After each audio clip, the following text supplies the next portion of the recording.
রুটি, পরোটা, লুচি, ভাটোরার সাথে এই ছোলার তরকারিকে খেয়ে দেখুন, মাংসের স্বাদকেও হার মানাবে।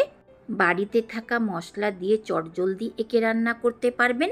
একবার রান্না করে খেলেই বারে বারে রান্না করে খেতে ইচ্ছে করবে। দেখুন, দেখতে যেমন লোভনীয় লাগছে, খেতেও প্রচুর সুস্বাদু হয়। তবে চলুন এই ছোলার তরকারিকে খুব সহজভাবে তৈরি করি। প্লিজ ভিডিও স্কিপ না করে পুরোটা দেখবেন। যদি ভালো লেগে থাকে লাইক, শেয়ার, সাবস্ক্রাইব করতে ভুলবেন না। নমস্কার, মঞ্জুস কিচেনে আপনাদের সকলকে স্বাগতম। ছোলার তরকারি রান্না করার জন্য নিতে হবে ভেজানো ছোলা। আমি একে 6 থেকে 7 ঘন্টা পর্যন্ত ভিজিয়ে রেখেছিলাম। আপনি ওভারনাইটও ভিজিয়ে রাখতে পারেন। ছোলা ভালো মতো ভিজেছে কিনা আঙ্গুলে চেপে দেখলে বুঝতে পারবেন। দেখুন, ফুলে ডবল হয়ে গেছে। একে কালো ছোলায় পরিণত করতে চাইলে একটা ছোট্ট কাপড়ে দিন অল্প পরিমাণে চা পাতা আর কিছুটা গোটা গরম মশলা। একটা ছোট্ট পুটলি বানিয়ে ছোলাকে সেদ্ধ করার সময় সেই পুটলিকে ছোলাতে দিয়ে দিন। এর কালারটা কালো ছোলার মতোই হয়ে যাবে। ছোলাকে সেদ্ধ করার জন্য কুকারে দিয়ে পরিমাণ মতো জল দিন, যেন ছোলা জলের তলাতে থাকে। দিন স্বাদ মতো নুন আর অল্প পরিমাণে বেকিং সোডা।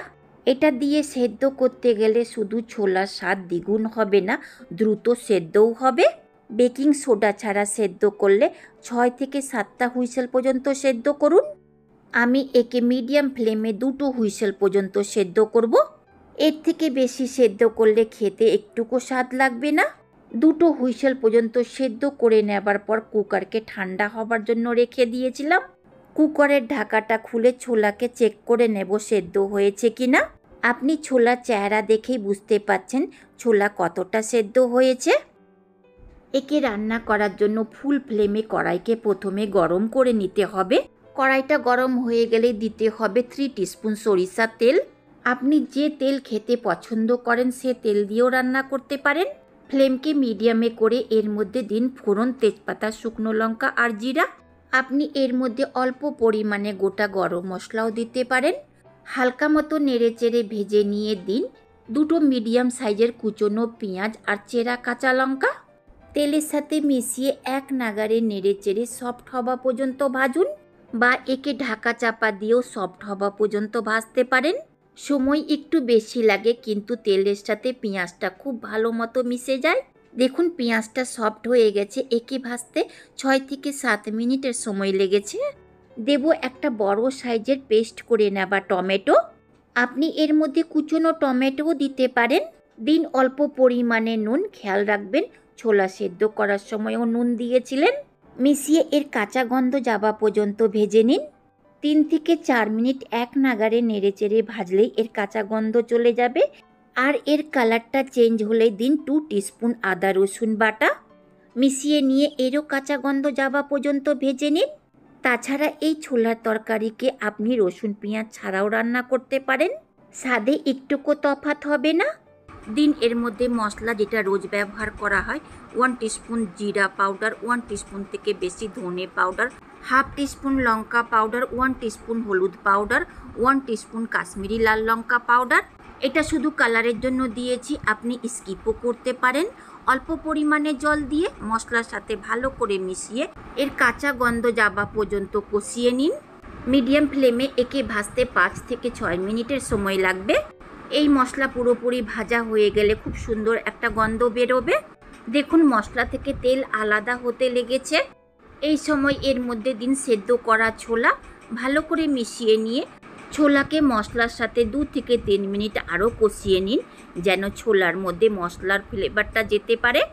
এইভাবে মশলার সাথে ছোলাকে কষিয়ে নিয়ে রান্না করে থাকলে ফ্লেভারের সাথে স্মেলও খুব সুন্দর পাবেন। 2 থেকে 3 মিনিট কষানো হয়ে গেলে এর মধ্যে দিন জল। আপনি যে পরিমাণে গ্রেভি রাখতে চান সেই পরিমাণ মতো জল দেবেন। আর ঘুগনির মতো খেতে চাইলে অল্প পরিমাণে জল দিলেই হবে। নেড়ে চেড়ে ভালো করে মিশিয়ে নিয়ে এর মধ্যে বলক ওঠা পর্যন্ত রান্না করুন। যেহেতু মশলা আর ছোলা দুটোই রান্না করা আছে, খুব বেশি সময় ধরে রান্না করার কোনো দরকার নেই। ফুল ফ্লেমে 2 মিনিট রান্না করলে এই রকম বলক উঠে যাবে। দিন এর মধ্যে 1/4 টিস্পুন গোলমরিচ powder, 1 teaspoon chaat masala, 1 teaspoon গরম মশলা। এই 3টা মশলা ছোলার তরকারিতে অবশ্যই নামাবার সময় দেবেন, এতে স্বাদ আর গন্ধ খুবই ভালো পাওয়া যাবে। ভালো করে নেড়ে চেড়ে মিশিয়ে নিয়ে দিন কুচনো ধনেপাতা। এটা দিলে শুধু দেখতেই ভালো লাগে না, এর স্বাদ আরও দ্বিগুণ বেড়ে যায়। নেড়ে চেড়ে মিশিয়ে নিয়ে ওভেনকে অফ করে দিন। তরকারিটা একটু পাতলা লাগছে দেখতে, এটা ঠান্ডা হবার পর নিজেই গাঢ় হয়ে যাবে। দেখুন ঠান্ডা হবার পর ছোলার তরকারি গাঢ় হয়ে গেছে, একে পরিবেশন করে নেব। তৈরি হয়ে গেল ছোলার তরকারি। আপনি এই তরকারিকে ওপর থেকে দিন কুচনো পেঁয়াজ, কাঁচা লঙ্কা আর টমেটো, আর আলুর চপ দিয়ে ঘুগনি বা চাটের মতো বানিয়ে খেতে পারেন। খেতে অসাধারণ স্বাদ লাগে। আমি এই ছোলার তরকারিকে পরিবেশন করেছি গরম গরম লুচির সাথে। সকালকার ব্রেকফাস্ট হোক বা রাত্রেকার ডিনার, এই রেসিপি আপনি বানিয়ে খেতে পারেন, দারুণ সুস্বাদু লাগে। যদি এই ছোলার তরকারি ভালো লেগে থাকে তো এইভাবে একবার ট্রাই করে দেখতে পারেন। তার সাথে লাইক কমেন্ট করতে ভুলবেন না। শেষ পর্যন্ত দেখার জন্য অনেক অনেক ধন্যবাদ।